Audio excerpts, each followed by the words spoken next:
I'm Rantasmo, and virtual sexuality needs more gay.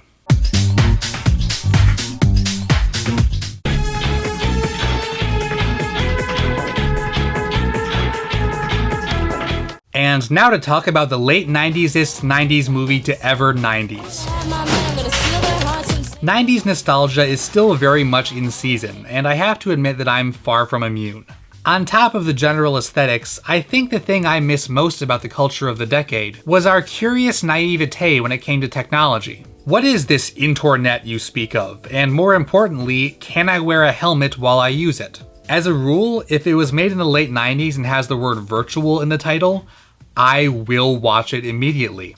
Enter Virtual Sexuality, a rarely seen UK gender-bending teen comedy from 1999, which was pretty much the year when it came to virtual reality in movies. But unlike its bleak dystopian sisters, Virtual Sexuality is more like a cheerful gender-swapped weird science by way of the Spice Girls.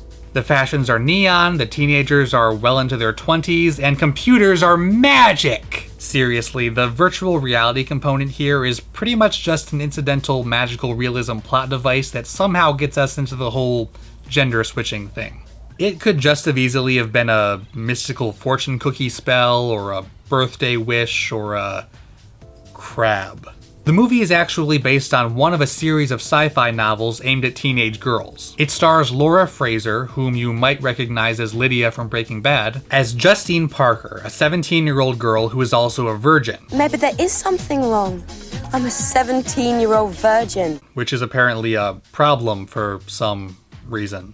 You can tell this movie's British because they use words like toddy. But he's like big league totty. I can't just toddy. Justine and her nerdy friend Chaz attend this virtual reality convention, which, this being the 90s, is of course f***ing amazing. And Justine tries out this makeover machine thing, where just for fun, she designs her ideal man candy. But then there's this electrical accident which causes the virtual reality to bleed over into action. I'm not even gonna finish that sentence. Long story short, it appears as though the accident has caused Justine to physically transform into her dream guy, who takes on the moniker of Jake. But it's later revealed that Jake is actually a male clone of Justine with all of her memories and personality, in addition to a monster wang. Things get complicated when Justine gets a crush on the male version of herself and ends up trying to lose her virginity to herself. Ironically enough, in trying to attract Jake, she eschews magical 90s technology in favor of just magic. You'll need a lock of his hair and a jar of his morning bread. But that doesn't work, so she immediately decides to have sex with this other sleazy guy who secretly spreads lies about her. But then her male self convinces her not to by taking her on a magic carpet ride. That doesn't seem legal.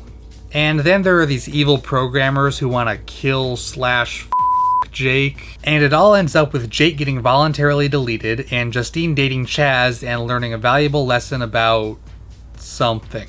Even though Virtual Sexuality is chock full of romantic comedy cliches, the nerdy shrinking violet love interest, the jerk-ass alpha male who's clearly wrong for the protagonist, the worldly black best friend, it also subverts a lot of them. Even within the genre of gender-bending comedies, it's rare that you see one about a woman becoming male. And unlike most sex comedies, it objectifies the male characters a hell of a lot more than the female ones.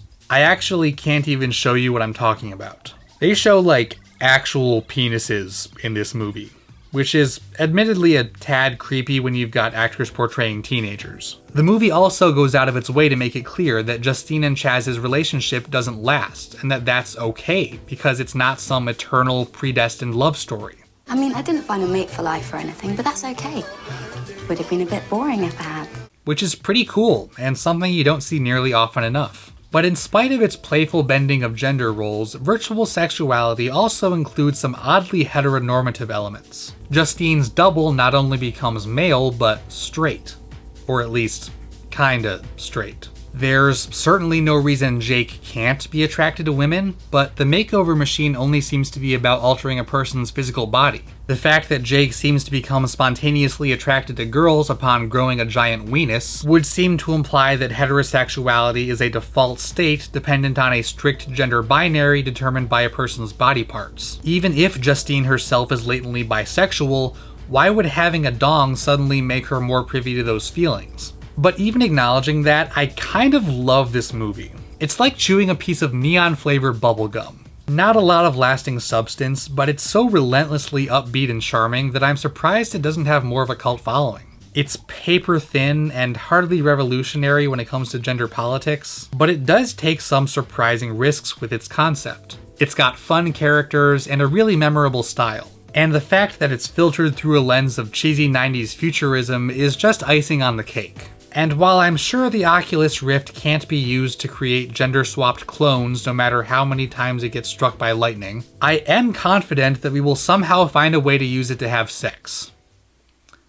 Awkward, expensive sex.